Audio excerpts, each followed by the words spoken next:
Blessings. Sinners Anonymous, Day 3. Deny yourself.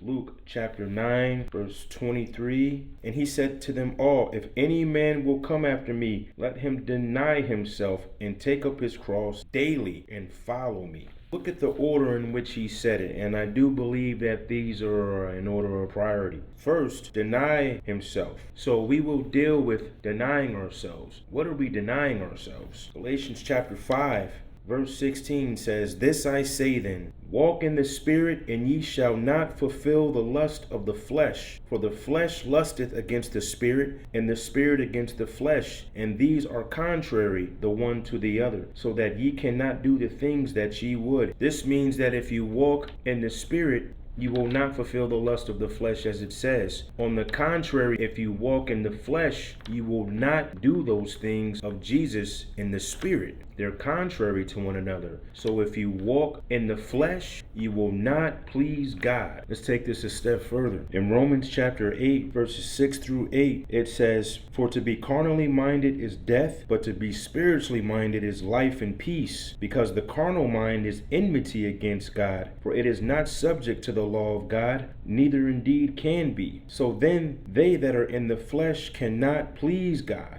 Enmity is strong hatred, opposition, abhorrent to. To be carnally minded is to be in your flesh. So you cannot walk in the Spirit. You will not be able to do the things that are pleasing to God, but be able to do things that are pleasing to your flesh. Consider the lust of the flesh to be an appetite that the flesh wants to fulfill, to appease the flesh. It wants to feed the flesh. The flesh is starving to sin. It lusts for these things. Galatians 5:19 says, now the works of the flesh are manifest, which are these: adultery, fornication, uncleanness, lasciviousness, idolatry, witchcraft, hatred, variance, emulations, wrath, strife, seditions, heresies, envyings, murders, drunkenness, revellings, and such like, of the which I tell you before, as I have also told you in time past, that they which do such things shall not inherit the kingdom of God. Let's get in more to denying ourselves. And why did Jesus say to deny ourselves? In James chapter 1, verse 12, it says, blessed is the man that endureth temptation, for when he is tried, he shall receive the crown of life, which the Lord hath promised to them that love him. Let no man say when he is tempted, I am tempted of God, for God cannot be tempted with evil, neither tempteth he any man. But, and here's the key, every man is tempted when he is drawn away of his own lusts and enticed. That's right. The lust of the flesh, when you're drawn away, they're of your own. They're specifically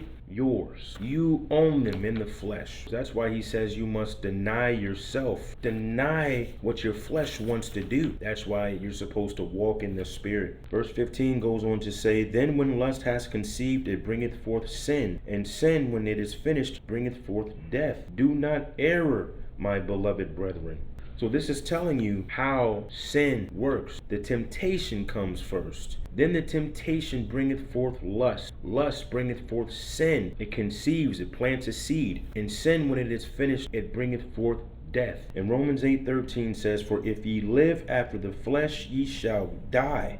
But if ye through the Spirit do mortify the deeds of the body, ye shall live. 14 goes on to say, for as many as are led by the Spirit of God, they are the sons of God. So if you walk in His Spirit, the Spirit that you were born again into, you will not fulfill the lust of the flesh. The not is absolute. You will not. They're contrary to one another. Why does it say contrary? Jesus himself, he says in Matthew chapter 6, verse 24, no man can serve two masters, for he either will hate the one and love the other, or else he will hold to the one and despise the other. Ye cannot serve God and mammon. So if you are in the Spirit, you will despise the flesh. If you are of the flesh, you will despise things of the Spirit. You will hate them. And whatever side you're on, you're going to hate the opposing side. If we are after Him, if we are begotten of Him, if we are born again of Him, we must first deny ourselves. What did He do on the cross? He mortified the deeds of His flesh.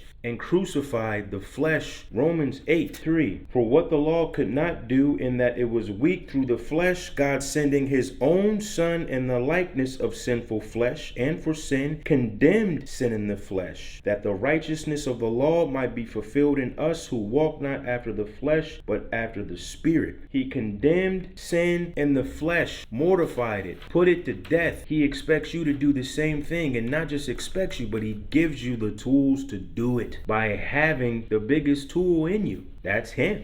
Greater is he who is in you than he who is in the world.